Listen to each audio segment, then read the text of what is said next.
sempre a religião como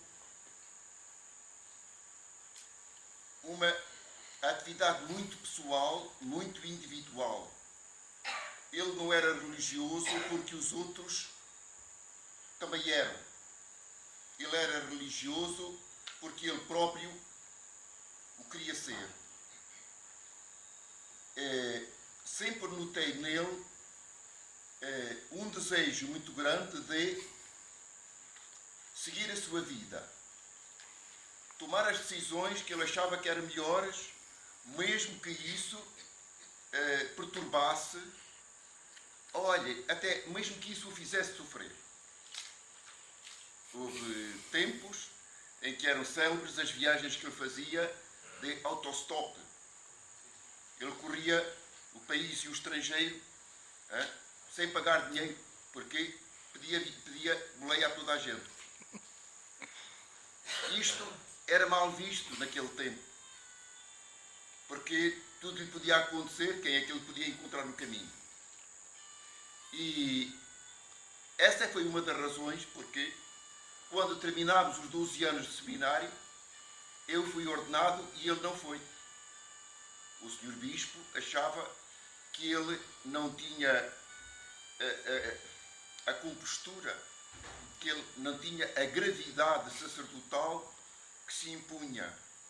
E por isso foi um ano para o seminário de Alcaíns ensinar matemática e física, etc, etc. Isto é um aspecto muito, muito curioso, porque ele, mesmo com as críticas do senhor bispo, ele seguia o seu caminho.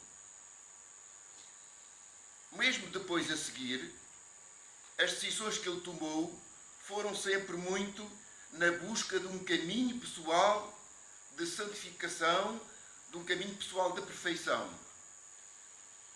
Nem toda a gente foi arrastado pelo Padre Milheiro para o movimento dos dominicos. Mas o Padre Álvaro foi, porque achou que era uma maneira especial de viver a sua religião. E lá andou uns anos entusiasmado com a obra, depois desistiu. Também não é normal acabar de terminar um curso de teologia e às tantas decidir ir tirar engenharia em Lisboa. É outra coisa, é dele. São decisões muito pessoais, é um caminho muito pessoal. E lá vai ele para Lisboa. Olhem, também não era normal que os padres se preocupassem com a família. E o Álvaro preocupava-se com os irmãos. Tentava ajudá-los até nos estudos e tudo. Depois nós perdemos o contacto durante muitos anos, porque entretanto eu casei e pronto, passei para outra vida. E mais tarde descobri que ele ainda tinha o seu, digamos, a sua vivência muito pessoal de religião. E começámos a conversar, um dia já ele estava muito doente, e fomos almoçar na Machoeira, andava ele já com uma almofada atrás para se sentar nas cadeiras do restaurante, e nessa altura falámos muito de Medjugorje, da Croácia, onde se diz que Nossa Senhora continua a aparecer. Eu achei muito interessante esta maneira muito pessoal de ver as coisas, até porque nessa altura já se dizia que a Igreja não ia aceitar essas aparições. Ele vendeu-me um livro, eu li o livro e confesso que gostei muito de ver o livro. Parece que a Virgem está muito próxima de nós.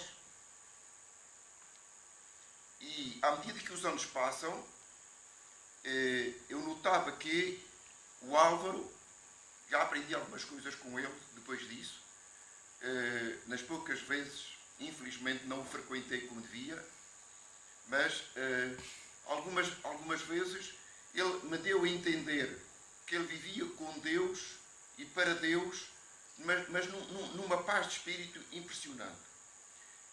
Então, nesse livro, ele levava muita gente a Medjugorje, andava sempre a falar das excursões para Medjugorje. Eu cá para mim dizia, pá, és capaz de ter razão. Se calhar nós estamos mesmo a ser acompanhados continuamente por esta Virgem que se interessa por nós. Curiosamente, estamos numa casa onde está a sepultura da Irmã Clara, que já foi beatificada. Vejam bem como é que isto, o espiritual e o material, como é que o sobrenatural e o natural tudo se mistura. E creio que o Álvaro, nesse aspecto, foi a grande lição dele. Para mim, um caminho muito individual, próprio. Eu creio que, desculpem que eu termine assim, ele acho que viveu a sua vida e a sua religião sem rede, assumindo as consequências de todas as suas decisões. Gostei sempre muito dele. Obrigado.